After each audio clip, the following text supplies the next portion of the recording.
So good afternoon and welcome to History 264.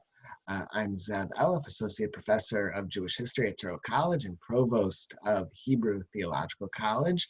And today I'm really excited. We've had so many wonderful people, wonderful scholars involved in our sessions so far since we entered this new era, hopefully a brief one, in higher education. But I am so terrifically pleased to be joined by really wonderful colleagues, scholars, and most importantly, just absolutely wonderful people. I will, since they're equally wonderful, I will only choose to introduce them in alphabetical order. First is Melissa Klapper, who is professor at Rowan University. Her Ballots, Babies, and Banner of Peace won the National Jewish Book Council's 2013 prize in women's studies. And Pamela Nadell is the Patrick Clendenin Chair in Women's and Genders History at American University. Her America's Jewish Women is the reigning Book of the Year, winner of the National Jewish Book Council's Everett Family Foundation Jewish Book of the Year in 2019. And it's an absolute pleasure to really be the odd person out in this regard, to really, I wouldn't say pioneering, but at this point, leading scholars, not only in the history of American Jews and American Judaism, and not just women in the American experience, but in the blended together, the history of Jewish women in the United States. So thank you so much, both of you, for joining today. Thank you so much for joining me through women's eyes encountering traditional Judaism in America. And normally I introduce the subject, but far be it from me. Graciously, Dr. Nadell has offered to begin. Thank you. Thanks so much. I'm actually going to talk first about an image that you're not seeing on the screen, but because it fits with the topic of traditional Judaism and Jewish women in America, both because Professors Elif and Klapper really want to focus on the East European immigrant period. So when I was writing America's Jewish Women, I opened the book by talking about a number of images, and I start. It's not in the book, but it's hanging on my dining room wall. I start with this incredible photograph of my great-grandmother. I know it was taken in the first decade of the 20th century, and she's wearing a sheitel. If you look at the photo really carefully, you can see that right over her hairline, I mean, it's clear that it's a sheitel. And she also looks incredibly old-fashioned in the photograph. And when I was out on book tour before the world shut down, I happened to run into one of my students who's getting a PhD in apparel design. She works in museums and clothing. And she told me that the dress that my great-grandmother was wearing at the beginning of the 21st century had gone out of style in 1870. And it made a really important point about what life was like for an observant Jewish woman in the beginning of the 20th century who had come from Eastern Europe, who had never really fully adapted to America. I knew growing up, I was told stories that she only spoke Yiddish. I was actually named for her, which was really very touching. And it was those images, and especially how the images of the women in my family, the photographs that I have changed over time, that drew me back into a story that led me to ask big questions about how had Jewish women's lives changed. And the questions that I was interested in were what was different about how they raised their families, what was different about the kind of work that they did. I even wanted to know what was different about the games that they played. I wanted to know, when did they start playing Mahjong? When did Mahjong become a Jewish woman's game? And I can tell you that it was the 1920s. But for the purpose of today, where we're really focusing on traditional Judaism, I thought I would start rather with images than a text, and we'll turn to text with my colleagues in a few minutes. And the image that you have in front of you, the first one is Grace Nathan. And if you look at Grace Nathan's dates, you'll see that she lived in the colonial period. She was born in New York in the colonial era.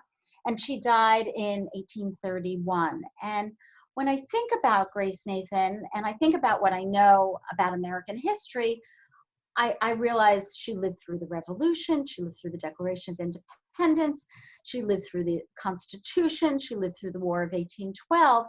But when I read her letters, I discover a woman who was a bit of a gossip, but also a woman who is very much a traditional Jewish woman. And she's dressed in the image, she's wearing clothing that was modest, but it was clothing that was modest for her day and age. She's got a frippet on around her neck is what they would have called it. She's wearing a bonnet.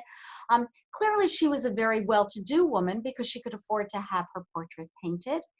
And she tells the story of her life through letters that she wrote to family members. And in those letters, we learn there and we learn elsewhere that her parents were somewhat unusual because her father was a Sephardic Jew, her mother was an Ashkenazic Jew. We don't tend to think of that as a mixed marriage, but it was in that era. And Grace Nathan's letters reveal the story of a woman who was first a daughter and a sister, and then a wife and a mother, and a grandmother and a widow. And when she writes the letters, she's concerned about the life of her family. And she talks about life cycle events. She actually criticizes a neighbor. He's having a very humdrum wedding. She doesn't like that. So that concerns her. We know that she marries a man who fought in the Revolutionary War. And Judaism is simply woven into her life. The woman who's on the right, who lived in a slightly different period, happens to have been Grace Nathan's great-granddaughter. Emma Lazarus is very famous. She wrote the poem that is in the base of the Statue of Liberty that welcomes the huddled masses yearning to breathe free to the United States. We tend to think of Emma Lazarus not as a traditional Jewish woman. She wasn't in many ways, although she grew up within the Sephardic congregation in New York City as Sherith Israel, the founding congregation of the Congregations of the United States.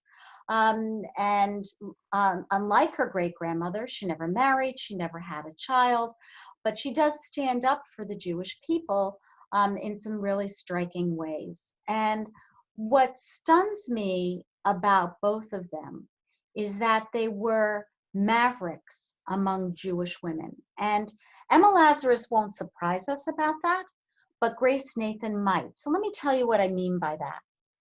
As women, they were defined, their lives were defined and shaped by the social roles assigned to women of their day and age. They were defined and shaped by the fact that they were Americans and they reveled in the freedoms of America. And those roles were also defined and shaped by the fact that they were Jews.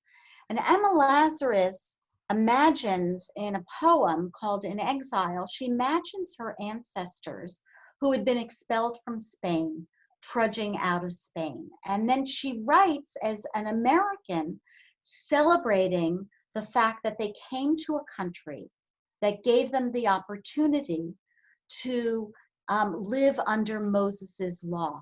And then she adds a line. And the line that she adds says, and to think the thoughts Spinoza taught. And for those of you in the class who are familiar with Spinoza, you will know that he was a 17th century Dutch Jewish philosopher. He was excommunicated from the Jewish community for his philosophy, and yet she claims him right alongside Moses. And she's, in my opinion, she is a prototype of the women we're going to talk about in a few minutes who were also engaging in shaping Judaism in America. What is more stunning is that her much more traditional great-grandmother, Grace Nathan, also dares to change Jewish tradition. Towards the end of her life, Grace Nathan wrote an ethical will to her only son. An ethical will is, of course, the document left behind by by someone recording their life's lessons, their legacies that they want to pass on. And in that ethical will, she said to her son, "At my death, only keep your beard for 7 days." Now we know under traditional Judaism, it is customary for a man not to shave for a minimum of 30 days following the death of a parent, and often much, much longer.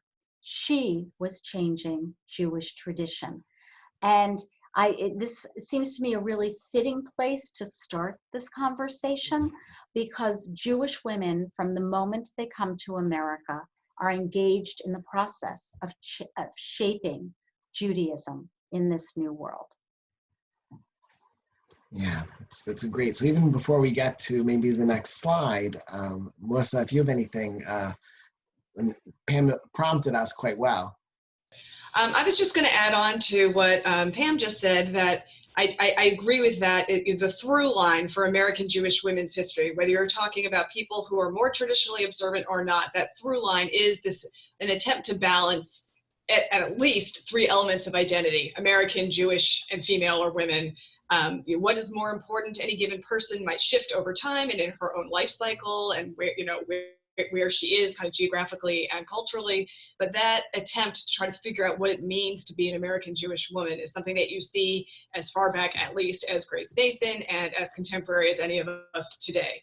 How do you prioritize how do you define those things? And it's not a fixed thing, but that, I think, is an important way to think about American Jewish women's history. And because Jewish women were always engaged, whether formally or informally, in shaping Judaism in America, that attempt, that kind of tripartite identity, had a huge impact on all of American Jewish history, not just on women, on their families, on institutions, on the men in their lives. It's a kind of multi-directional thing, but that's a really important theme, a way to think about American Jewish history writ large. And I would actually argue modern Jewish history, at the least, writ large.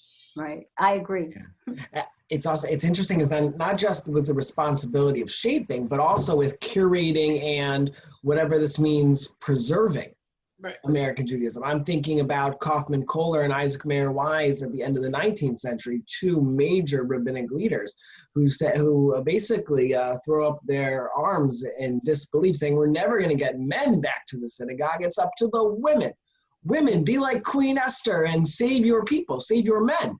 Yeah. In particular, women were not only looked at to shape and maintain and continue to let it persist, but also they were the ones responsible, because you couldn't count on the men to come to shul. It was the women who had to drag them there. So they had it on both sides. Yeah, right, but the other important point about that is that this is a feature of American religion writ large. That's exactly what I was going to say. Yeah. Right. What is American religious history is women's history, and vice versa. Absolutely, absolutely. When we look at one text, though, already, and much of what we've said will, and thank you so much, Pam, because this will anchor and help narrate some of these discussions. Melissa, maybe if you could take us through some of these texts. It's on this page, and tell me when to flip to the next one as well. So this is a big time jump, right? We're jumping, even, we've gone from Grace Nathans to Emma Lazarus to, 1916 in very rapid succession. Obviously, lots of things happened in the 19th century, for instance. I'm actually currently writing something about that, kind of even as we speak. But I picked this because I think it's important to look, I do think that many books about American Jewish women's history, in weird ways, and of course there are exceptions, actually ignore the role of active religion. Right? They're more interested in other things, but not necessarily in practice, in observance, whatever that observance means. I definitely do not only mean Orthodox as we would understand that today, observance, but that the role of religion itself doesn't get as much play as you might think that it would among people who have written a lot of American Jewish women's history. And so I wanted to look at a text that demonstrates at least lip service to that. You'll see this is a complicated text. It's not so clear exactly what it is at first. So the title, as you see, is A New Supplication for a Woman Whose Husband Has Deserted Her, 1916. This is a translation. It's not actually, I did do some looking into this. It's not entirely clear whether it was originally written in Hebrew or in Yiddish. It's certainly modeled on the Techinas, that were popular in Eastern Europe, for several centuries before mass migration to the United States started, and it kind of those were texts that were these very intimate prayers between women and God, basically, where they were asking for things, and also often invoking the matriarchs. They're not, which is something that doesn't happen here, which I'll get back to in a minute. And these very kind of private prayers. And there's a long tradition of women writing those in addition to saying them. Okay, it's, I think, very debatable that a woman wrote this particular one, but it's very debatable, but, as we will see. But it is in a long line of tradition of women's prayers, and of women innovating in saying and sometimes writing these kinds of intimate, personal prayers. So I'll just read a little bit of it.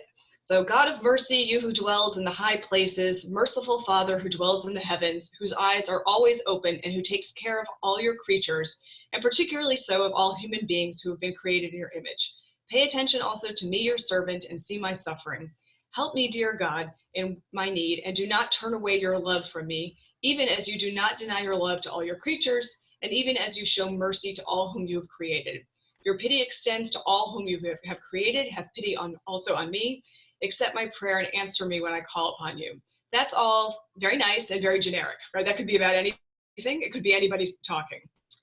What this is, okay, as you will see, what this is a prayer that is about the fairly large number of women who both in the old world and in the new world were deserted by husbands. In this moment, or in this era of mass Jewish migration, particularly from Eastern Europe, there was a lot of family separation. It was very often the case that one member of the family would go to the United States first and work and try to make enough money to bring over the rest of the family. Sometimes it was an older child who did that, but very often it was the husband who would do that because he was the one that was assumed to have the best opportunity to earn enough money to do it. And so that sometimes there were years on end when families were split up in this way. And then sometimes the father would go first and bring over a child or two, and still there would be even more time that passed before the whole family would be unified. And this led to all kinds of problems, as you can imagine, not just the psychological problems you might be thinking, but actual halachic problems, like what happens if the husband disappears? And both from Eastern Europe and in the United States, women found themselves in these really difficult positions where they didn't know where their husbands were. Sometimes they had been reunited and then the husband left, they deserted, and sometimes the husband just disappeared and they couldn't get any information about them. And actually a transnational network of information about these missing husbands developed during the late 19th and early 20th century. So as you will see, one of the things that developed was this prayer, because it was common enough. This was not just a one-time thing or a unique experience. It was common enough that at least some group of women wanted to have some way to express their angst over this. So, O Master of the world, you have said in your holy law that people should marry and bring children into the world. I have hearkened to your sacred call, and I married according to the law of Moses and Israel, just as you decreed. My husband did not amount to anything, and he abandoned me. He disappeared and left me a widow, a deserted woman. I know, dear God, that it is you alone who unites couples. Without your holy decree, no couple can be joined. It may well be that you did not consider me worthy. Perhaps it is because of my sins that I lost favor in my husband's eyes, and he left me miserable and unhappy. I am now a foundering vessel adrift on the sea. There is no one to whom I can turn. I have no one to whom I can pour out the bitterness in my heart except to you, O God, who is kind and forgiving, who is merciful and pardoning. So there is a critique of the husband here. This is certainly not a prayer that in its form is approving of what has happened here. My husband did not amount to anything. But this, like the rest of the text, which we'll look at in a minute, does really kind of start to blame the woman, right? It must have been me. Maybe I'm not worthy. Maybe I sinned. I lost favor in my husband's eyes. He was miserable and unhappy. And this is actually one of the things that makes me think that actually a woman did not write this, because I don't know if I'll read the whole second page out loud, but there's a lot of blaming, a lot of victim blaming, basically, to use today's terminology in this, which to me makes it much less likely that some woman wrote this. The women were the ones who were left victimized when the men disappeared. And of course, halachically, this is a big problem because they can't do anything. They can't remarry. They're left as igunas, basically, which is not a new problem, and was an issue here too. And so the Jewish community did try to help these people, like I said, internationally. If you look at the Yiddish on the right, this is from the forward, I believe, and this is what was called in English the Gallery of Missing Husbands. And starting in 1911, the Forward began to publish these every week. If you look at any issue of the Forward, unfortunately, there's a lot of them every single week. And if you read these texts in the Yiddish, they translate, some of them are, please, please, Yaakov, I don't know where you are, come back to me, where are you? Some of them are more like, where are you, Yaakov, you big jerk? You're ruining my life, you better come back to me. Oh. Some of them are, please, community, if you have heard of Yaakov, if you've seen him, at least let me know where he is so we can move on with our lives. There's a range of tones in these. Melissa, this is from 1921. The reason why I chose this particular circular is because my great-grandfather, not what you think, is here. He is the agent for a chained woman who is stuck in a miserable marriage, White Russia, who has advertised in the 1921 issue of the Forward to anybody who has information and they suspect that he's in the Cleveland, Ohio area, please tell him he needs to send me a get. She doesn't want any part of that marriage any longer. And if you have any information, please reach out to Benjamin Elf. When I first read it, I needed to double check my Yiddish to make sure that it wasn't thank goodness my great-grandfather is the Mordechai of the story, not the Haman. In 1911, there's something called the National Desertion Bureau that began and really formalized the process for trying to get information, because of course, even in New York, it would have been hard to track someone down, but there were Jews all over the place. And some of the people who disappeared weren't living as Jews anymore. And this was a major social issue within the immigrant Jewish community. It was not a small thing. It was not a random thing. It was not something that was only a problem with the first generation. This is 1916. Mass migration starts in 1882. So we're into the second, at least, generation of people who were dealing with these issues. And as was the case with other kinds of philanthropy and what would eventually be known as social work, it gets kind of bureaucratized here, during the World War I era, and becomes this very formal thing where there's a desertion bureau, there are agents who are sent from Eastern Europe, there are agents in the United States, and they go looking for these people in many cases. So I'm not going to read this whole second page, but let me just point out a few things here. This one is also saying about halfway down the first paragraph, so now I beg of you, dear and merciful and gracious God, pity me, forgive my sins, and turn back the heart of my husband to me. There were some women who really wanted to reunite their families, but the situation that Zev just talked about, where people were like, just give me a get, let's just get this over with. Fine, you disappeared, but don't leave me like this. And what are you doing to our children? That was also a major motivation for advertising through the National Desertion Bureau to get people back.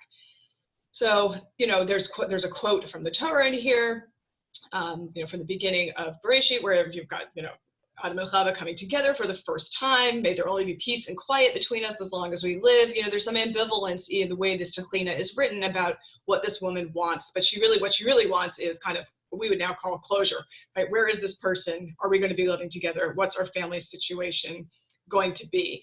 One of the issues that they found, the agents like Zev's, was it grandfather or great-grandfather? Great-grandfather. One of the problems that they found was that in not a few cases, the deserted men, the men who had left, actually had second families. Yes. And that was a whole other set of issues, because when that was discovered, that could lead to all kinds of problems as well in terms of status. And, these were really pretty significant issues. So what's interesting to me about this text, the reason I picked it is because I think even if men wrote it, and I do think a man wrote it, I think this just doesn't read like something, there's too much blaming of the women in here. I don't think a woman would have written this. But it recognizes that there is a need. I do believe that lots of women would have said this, right? That there were plenty of women who did not, whether or not they apocryphally threw their shaitels overseas, into the water as they came into New York Harbor, which is not so likely, and there's not actually that much evidence of that. There was still a lot of women who were very devoted to religion, who were devoted to Judaism, who were devoted to traditional observance, and for them, saying something like this was a tremendous source of comfort and hope. In the same way that saying saying something from Tehillim or the Psalms would be, this is just something they would turn to try to make something, to put something like this kind of disruption into a religious framework. And so whether or not a woman wrote it, the religious framework that is available to women does exist during this period. And I think it's just important to think about that. There is, this, I think in older ways of looking at American Jewish history, there's often this kind of idea that, very few people stay traditionally observant. So obviously in this whole class that you're taking, that's not the case. But it's important to think about what that might mean for the people for whom religion remains essential to their lives. And this text, I think, does demonstrate that that's the case. But it's not mutually exclusive from also putting an ad in the paper in the forward and saying, you creep, come back or divorce me. Those two things can happen simultaneously. So I have a question then. In this text, option A is that they should be reunited. Right. Is that optimism founded or unfounded? Do you think that's coming out because this is a ritual? This is a religious text, and it's a prayer? I think it could be. There were reunifications. There were, sometimes the National Desertion Bureau people found the guy and he did come back. Whether those families lived happily ever after or not is not so clear at all. Right. So can I jump in? Because from the writing on the the wonderful book on the National Jewish Desertion Bureau, if I remember correctly, the author says that there was actually reunification in only about 3% of the cases that she studied. So she kind of there were thousands and thousands of cases, and she pulled them selectively out. And it's why, Melissa, I completely agree with you. I don't think that this could possibly have been written by a woman in terms of the language and the blaming of the victim. But it's also that, again, it's another one of these examples of where the Jews, the traditional Jews, are out of step with what's going on in American life, or they're treating the issue differently. So remember, we've got marital desertion in all of the immigrant groups, right, but only the Jewish community is the one that creates a National Jewish Desertion Bureau. And obviously they created an international problem. It's an international problem for the Italians as well, but they create it because Jewish law makes the problem so severe because of the issue of the get. I'm not saying it's not severe for Catholics, Italian Catholics either, who can't get divorced. But it seems to me that there's something about Jewish organizational life that's very distinctive that leads to the creation of this kind of an organization, because we don't find a comparable organization dealing with desertion in other immigrant communities. That's right. And I think it is a good example of kind of the intersection, or sometimes the conflict between kind of American law and Jewish law in this way. In American law, if someone's been gone for 7 years, I mean, this was true even then, you could actually have them declared dead. Right. there was maybe a path, a narrow path, but a path for women being able to kind of get their lives back together. I mean, the outcome that really I think most of the women wanted, certainly the women who are advertising and using the National Desertion Bureau, the outcome they wanted was a get. They wanted the agent. They wanted the agent to find the guy, get a get, and just put it behind them. And that was true whether they were still in Europe or whether they'd come to the United States. Right, but that's not what the leaders of the National Desertion Bureau wanted. They wanted what you see here. They wanted the reconciliation, but they didn't get it. And also, what comes out in the National Desertion Bureau is that many of these women have been physically abused.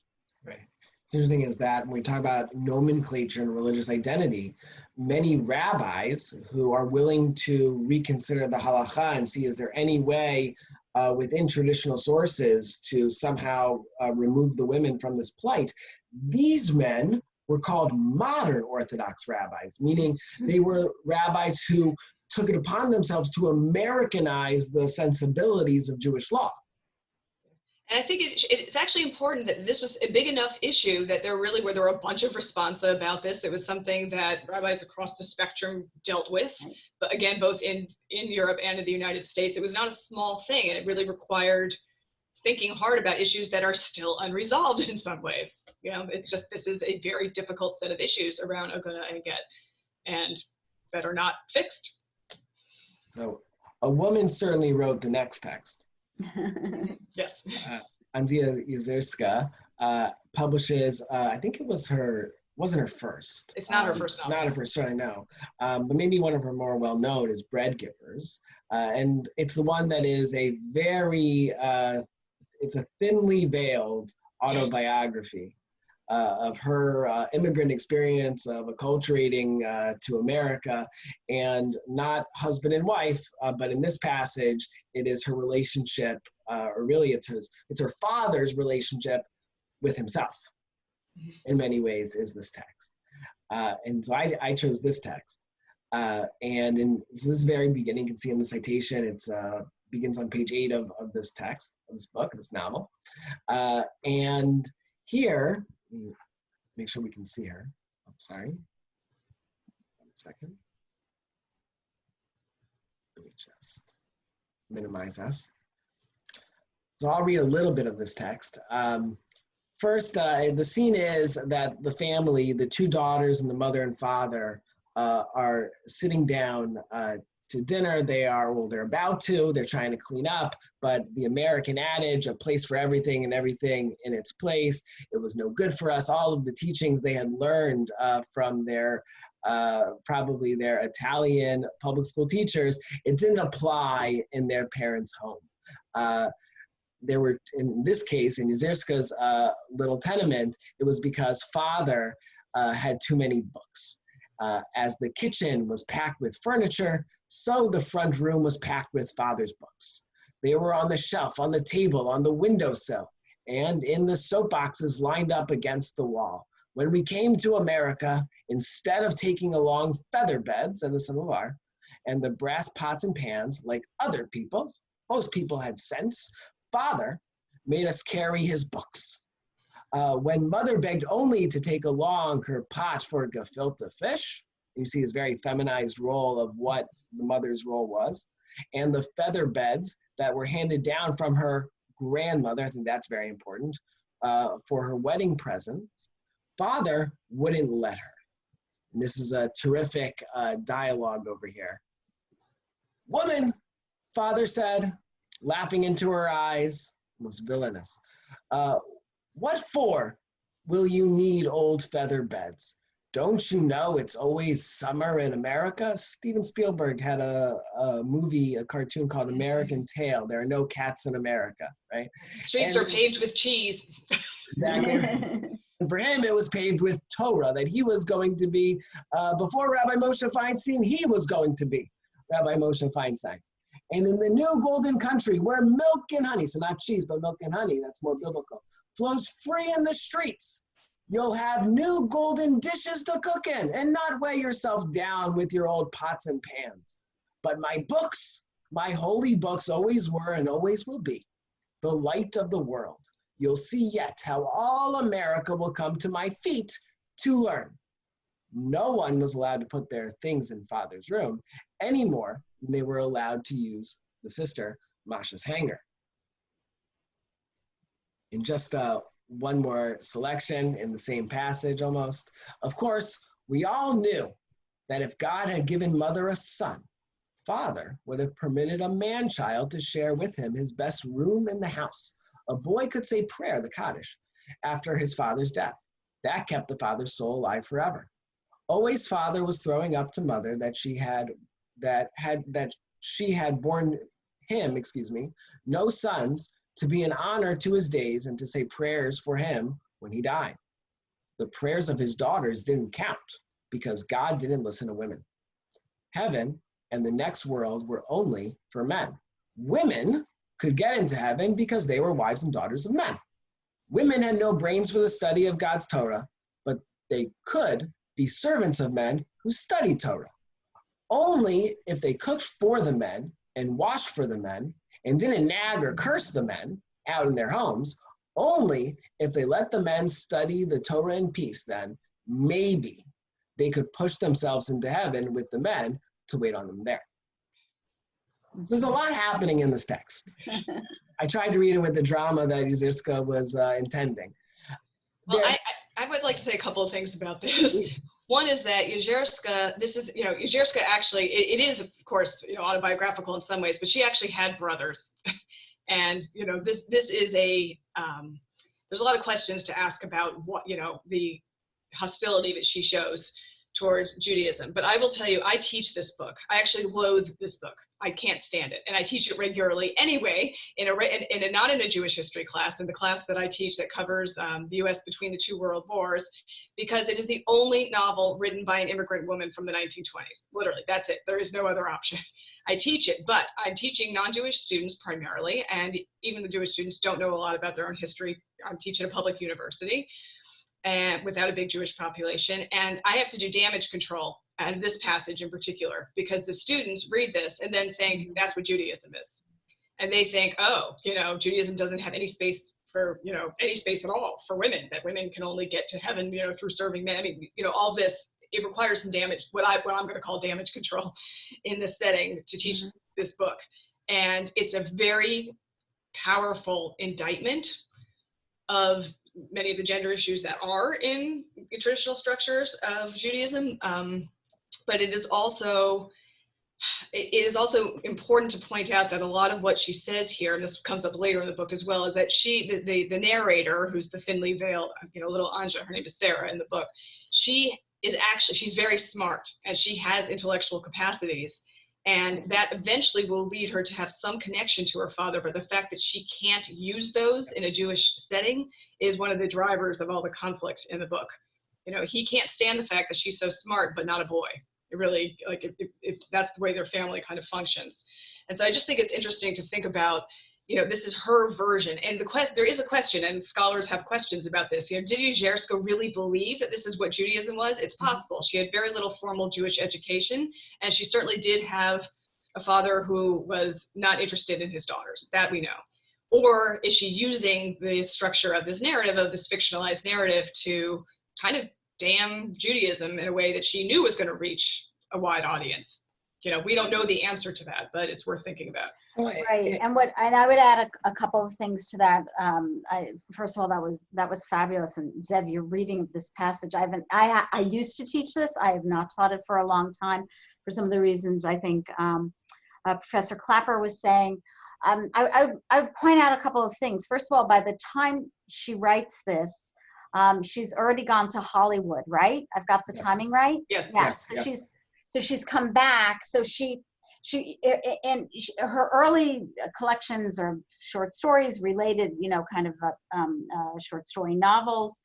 She gets discovered and she goes to Hollywood, and she comes back because she doesn't find the real outlet that she wants there. And she's got, the same thing in Hungry Hearts, for example. You've got the father in Hungry Hearts, and he's studying with his books, and it's the mother and the daughter who are the movers and shakers who get them to go to America. So that's the first thing.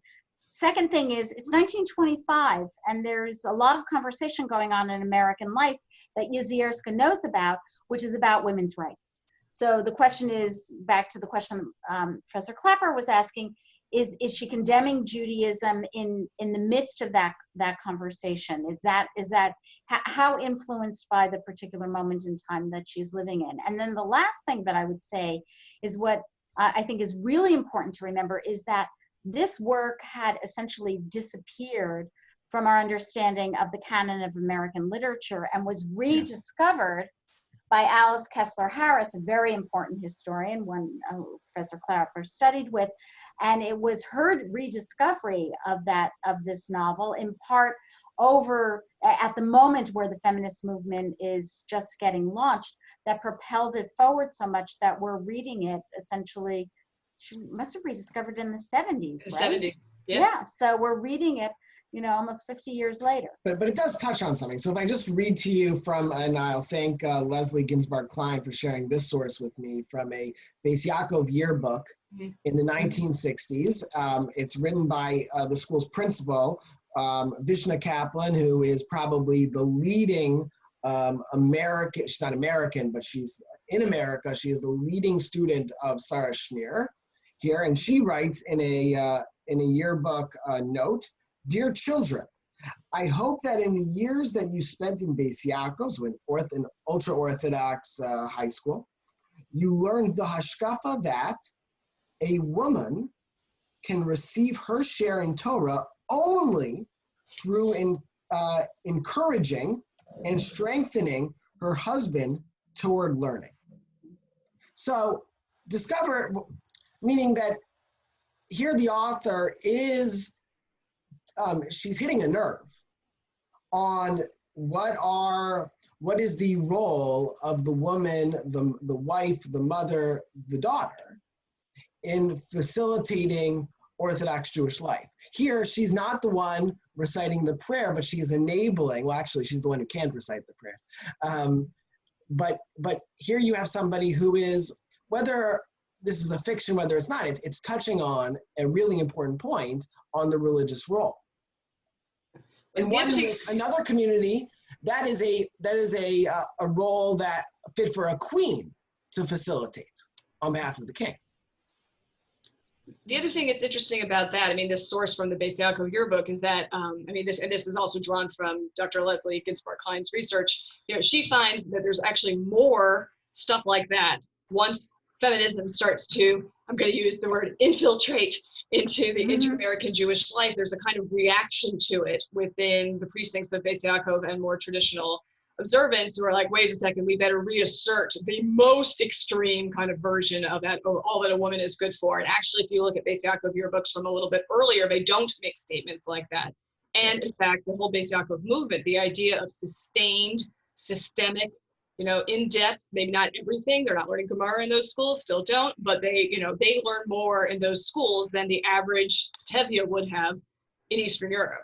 And so there's like the access to education, to actual religious education, has changed tremendously between the time of that 1916 text, Guzerska, and then the Beis Yaakov movement. And there's this there's a discomfort. I think a discomfort develops that there's a lot of ambivalence about. Here we are, we've got these way more learning and intellectual and Torah study activities for women than had ever been the case before. What does that mean about roles? And that, I think, I would say that also is an unfinished conversation. Certainly. So another text that we continue, but maybe it's good to move on to the final text. This one comes from an unusual source. Everything else comes from primarily Jewish source. This one comes from the New Yorker. In 1953, an important writer in his own right, S.N. Berman, writes about an experience of a family member in Worcester, Massachusetts. I only traveled to Worcester once to look at their 18th century newspaper collection over there. The Antiquarian Society is over there. And he writes about an essay called Daughter of the Ramaz. And I think one of the items we've touched on throughout there are very clear expectations in gender roles, particularly in traditional Judaism, whether it's an orthodoxy. There's an orthodoxy about gender roles within traditional Judaism. And even in the previous source, in Bread Givers, it is a complaint about it, but it exists. It certainly exists. And here you have a case. I don't know how much we're going to be able to read. There's a lot of text on this page.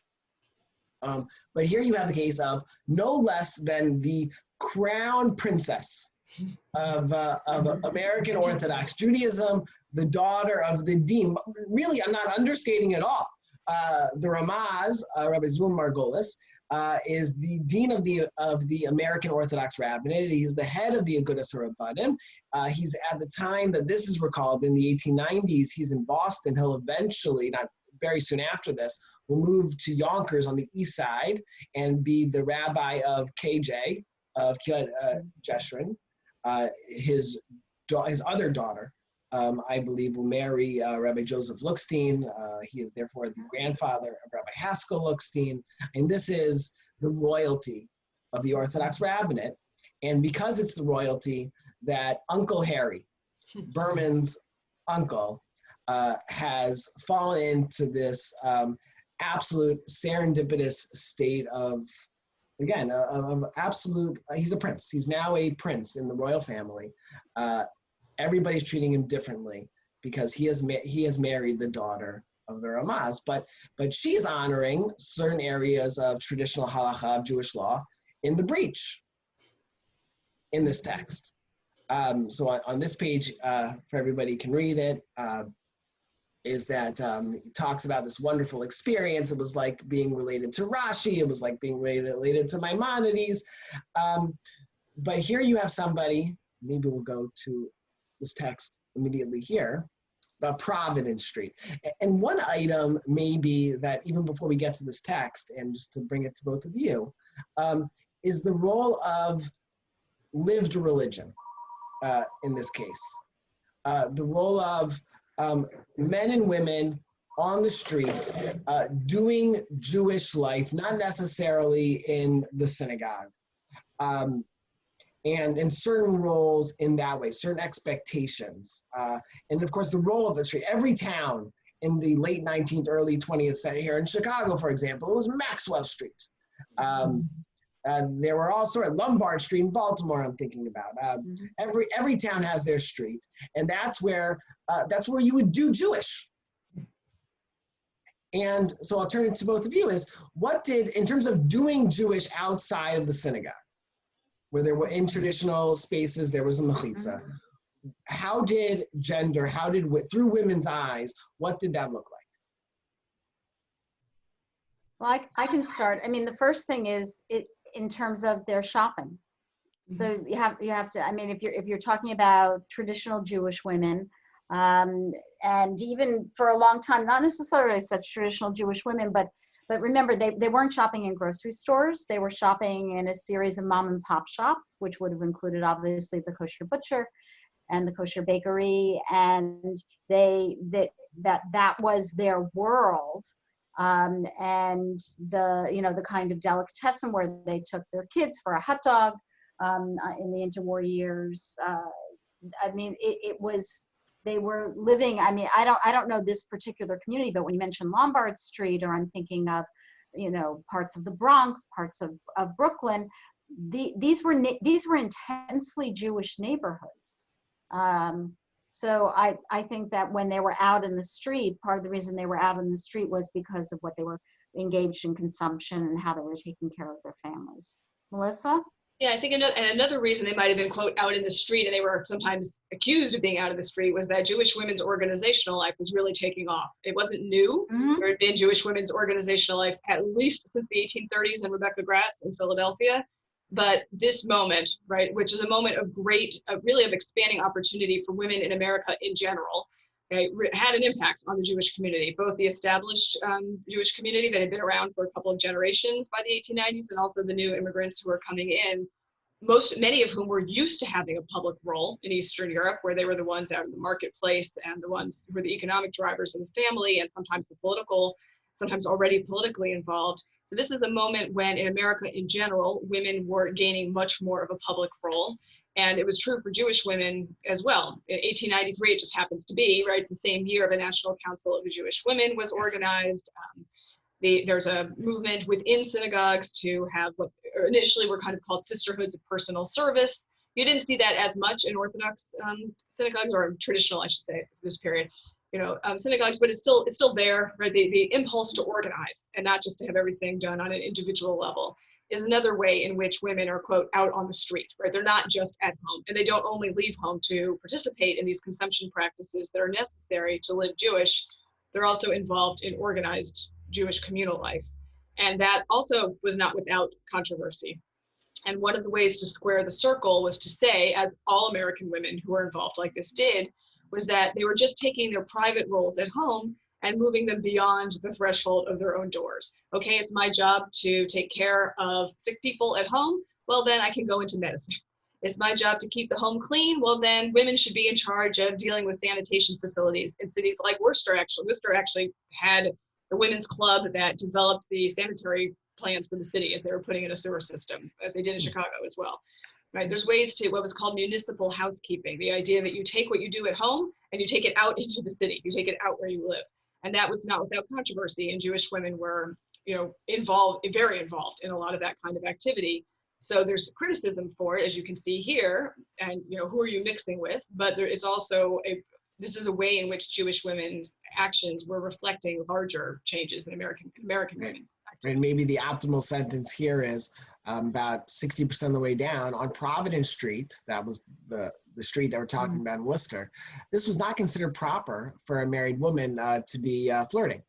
Yeah. For a married woman whose father was the Ramaz, it was considered blasphemous. Uncle Harry's sister, a strict doctrinaire, complained to him that Ida, that's the daughter, that her promiscuous sidewalk conversations were becoming a scandal. My uncle, still incredulous at the acquisition of such a bride, it's almost as if the perception of her was more important than she herself, told his sister that it was none of her business and that the daughter of the Ramaz could do no wrong, and suggested that the reason she herself never became involved in sidewalk conversations, so it was a thing, sidewalk conversations is an actual thing, was that she was aggressively homely.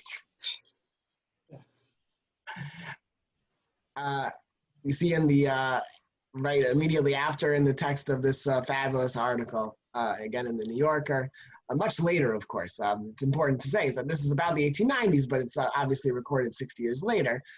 So there is maybe a dissonance there. Is that she spent way too much money, fits into a certain stereotype, and also, but here's one that doesn't, is that she's a Sabbath violator to a certain extent. Mm-hmm. Right? So even when, and this is how the first section of the essay concludes, that when her, I think it's her mother, that she attended matinees at Poli's vaudeville theater on Saturdays. Such a violation of the Sabbath was unthinkable. Harry, Uncle Harry, fiercely denied the charge, but one Saturday when a telegram arrived saying that Ida's mother, so the Ramaz's wife, was seriously ill, Harry went at once to Poli's and had Ida paged. When she was found, she pointed out that she had bought the ticket in advance. All right, so that's maybe a machloket, a poskin, might say. So that no money had changed hands on the sacred day.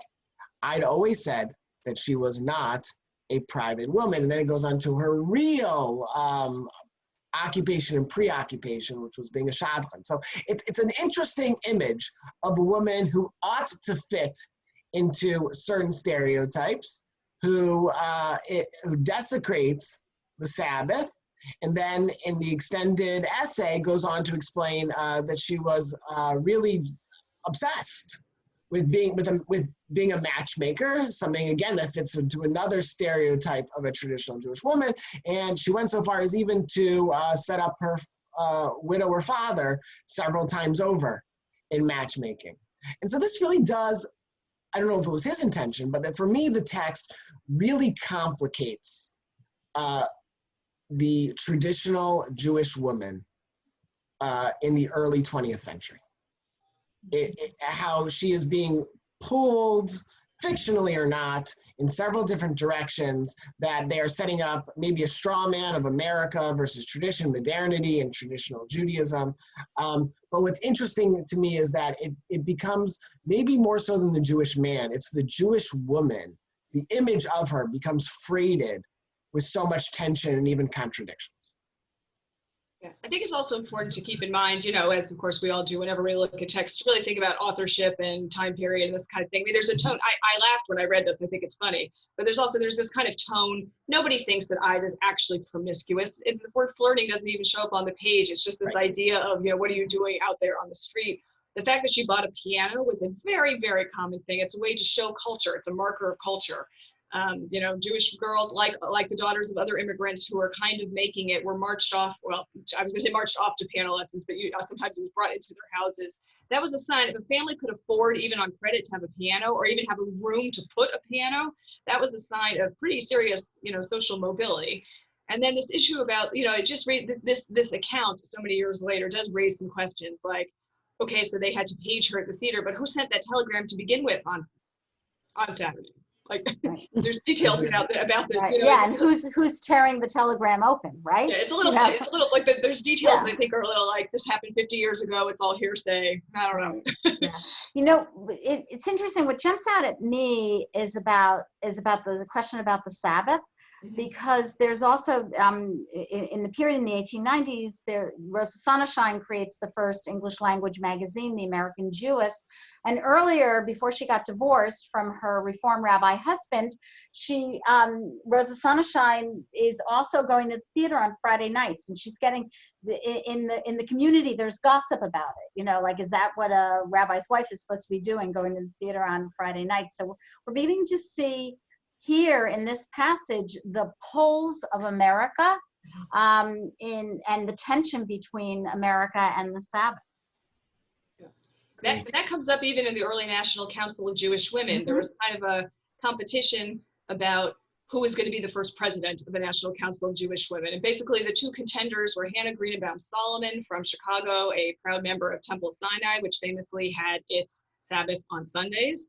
Okay, classical reform, you know, kind of capital C, capital R, classical reform synagogue. And Rebecca Kohat, who was the widow, well, she was about to be the widow of Alexander Kohat, who, along with a cohort of rabbis like Benjamin Zold and Marcus Jastrow, were traditionalists. You know, the word Orthodox is not appropriate for the late them, 19th certainly. century, but they're very traditional. Certainly, she had a traditional home and observed, you know, Shabbos in a traditional kind of way. And there was a kind of kerfluffle among the National Council of Jewish Women. You know, who was going to be the president? Could they have somebody who observed Shabbos on Sunday? And Hannah Greenebaum Solomon very famously said, "I consecrate every day."